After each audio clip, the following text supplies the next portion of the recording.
क्षेत्र गाउँपालिका देवघाट भनेको यो तनु। अनि यो तनु चाहिँ छ्याराङ्गा भन्ने ठाउँ हो। हेर्नुहोस् तोरी यति छ कि कुरै नगर्नु के।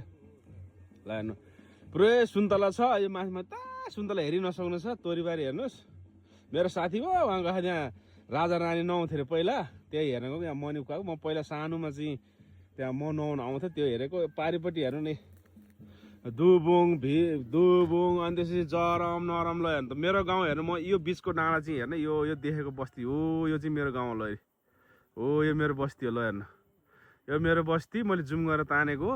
अनि त्यसपछि यतापट्टिको यो चाहिँ यो स्कुल ब्यागन। ल हेर्नु यो चाहिँ ब्यागन। ल हेर्नु स्कुली है।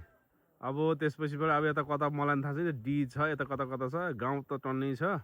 यो चाहिँ यसलाई भन्छ डी होला सायद, मलाई लोकेसन। ल हेर्नु मैले कति भिडियोमा त मान्छे हिँडेको पनि देखेको, मेरो क्यामेराले जुम गर्दाखेरि। ल हेर्नु माथि हिमाल पनि देखेछ। ल हेर्नु यस्तो बबाल हिमाल छ। हेर्नु अहिले हामी बिहामा आएको। यति राम्रो टुर त मैले लाइफमा गरेन के।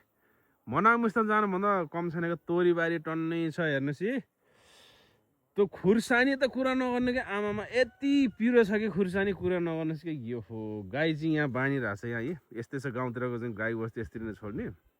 बाघ भालु आउँदैन। सुन्तला कति भर्खर बुटहरू रोपिरहेको छ। कोही ठाउँ मसिनो फले बाजा छोइरहेको थिएँ। यस्तो बेटर छ कि अदुवासँग खुर्सानी आमामा यति पिरो खुर्सानी। यस्तो लेकाली खुर्सानी कहिले पाउँदैन। हेर्नुहोस् सुन्तलाको पुरो माथिपट्टि त सुन्तला कुरा नगर्नु। मलाई चिन्न सम्पूर्ण साथीहरूले चाहिँ लाइक सेयर भिडियो कमेन्ट गरिदिनु होला है।